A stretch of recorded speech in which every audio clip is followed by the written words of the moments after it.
Welcome back to the channel. Hope you're all doing okay. Now I've had a few days to digest and re-watch most of what they showed us at this year's CitizenCon. So here are my brief thoughts on what they showed us and my impressions.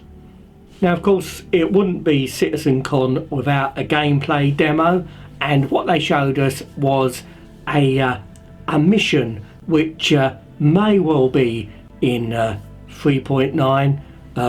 It's not actually going to be in 3.8, but it was a demo mission, and it showed us our first look at Microtech. And really Microtech is the star of the demo because it features the new Planet Technology 4.0, and basically that makes what you saw in earlier versions of the procedurally generated planetary tech pretty much obsolete. And in fact a lot of the footage I've gathered recently, well, I might as well scrap it. Now the demo started on the Carrack, and this will be flyable in February, not first of all in 3.8. Now the Carrack looked really impressive, although it has undergone a lot of changes since its original concept, but overall I like the look of it. And of course it comes with the awesome scout craft, the Pisces. Now the Pisces does remind me a little bit of one of the shuttlecraft in the old Star Trek series. And there are now two versions of the Pisces. The standard one does come with the Carrack, but if you want the Explorer one, which is got slightly more enhanced weapons, 2 more weapons points, then that is an extra charge for current owners of the Carrack. Now one of the features coming in 3.8 is space stations orbiting the planets, and these are going to be awesome as you can spawn there, and absolutely something which I'm really looking forward to. So these will orbit in a geosynchronous position fixed over the landing zones. So we flew over Microtech and New Babbage, which looks absolutely incredible, and they're going to actually make it so that more areas are accessible, and they seem to have done away with that red hideous no-fly zone layer, hopefully. So we made our approach after flying over New Babbage to the landing zone, and it looks absolutely incredible. So looking forward to seeing this in 3.8.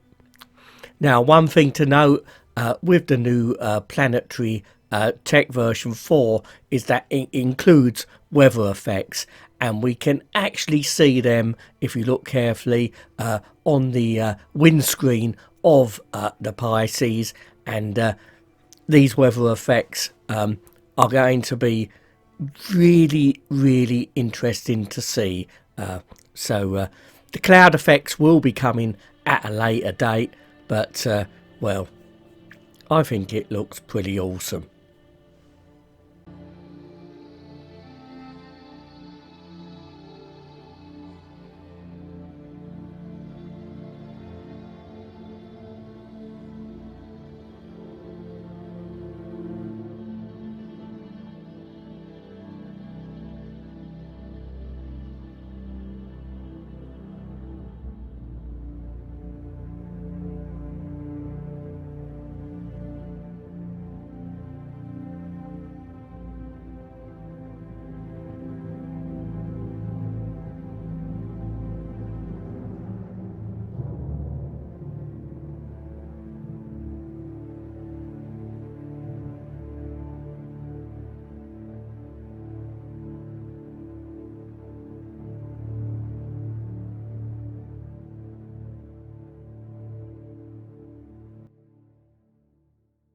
Now the inside of the New Babbage landing zone was really impressive as well, and obviously a completely different look from what we've seen before.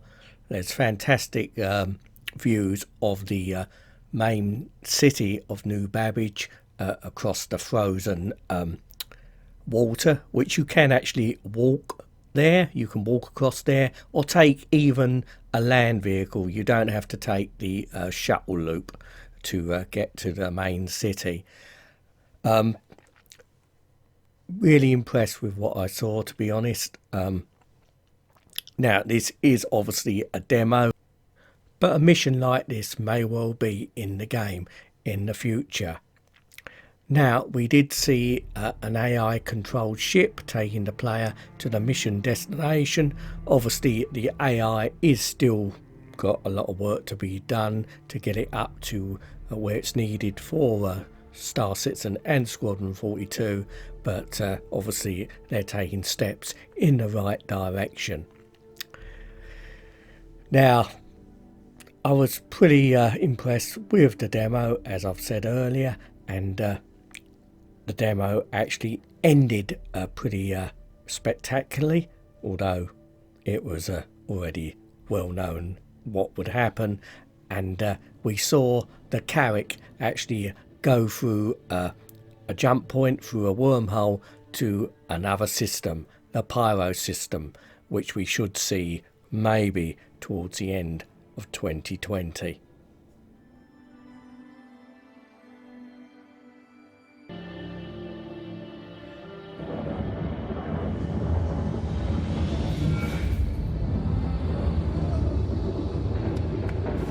Now, Chris Roberts did give us a rundown on what they hope to do over the next year. Now, the main thing being a server-side object container streaming, and he did confirm that the first version of that will be in 3.8. Now, obviously, he can't promise anything, but they're going to see how it performs, and possibly we may see an increase in player numbers. But if not, that will have to wait until they get actually server meshing online, which may well be towards the end of the year. So with the first iteration of server-side OCS, Chris Roberts also told us that this would also mean platform persistence. So your in-game purchases with Alpha UEC, ships, etc. will be saved to the server. So that's good news. Now, for universal persistence, Chris Roberts told us, should come by the middle of the year. So that's also good news. Now, I haven't even covered some of the brilliant panels which was at CitizenCon. We saw Sean Tracy present his new Theatres of War game mode for Arena Commander, which is a combined arms game type. And we also saw panels on the new Planetary Tech version 4 and how they created Microtech. All very interesting to watch, and as you can see in the background now, I've returned to the demo with them awesome weather effects, which I can't wait to experience firsthand, and I'm certainly going to be making some videos on them in the future. So overall, I was pretty re-energised by what I saw at CitizenCon. Still got a long way to go, but I feel like a corner has been turned, and some of the long-awaited technologies which are needed for the game look like they're going to start to come online in 3.8. Plus, of course, we're going to get the Carrack in February, and I forgot to mention as well that a new mining ship, the Argo Mole, will debut in 3.8, and that's going to be a medium mining ship. So at least I got one of my predictions right. I can't wait to experience those weather effects on Microtech in person. I'm feeling bloody cold already. Not sure it's supposed to snow in Area 18 though. Well, thanks very much for watching. Hope you enjoyed the video. Now, if you'd like to see more of my content, please click somewhere up there. And if you'd like to subscribe, also click somewhere up there. Thanks very much again. Hopefully, I'll see you all sometime soon. Bye for now.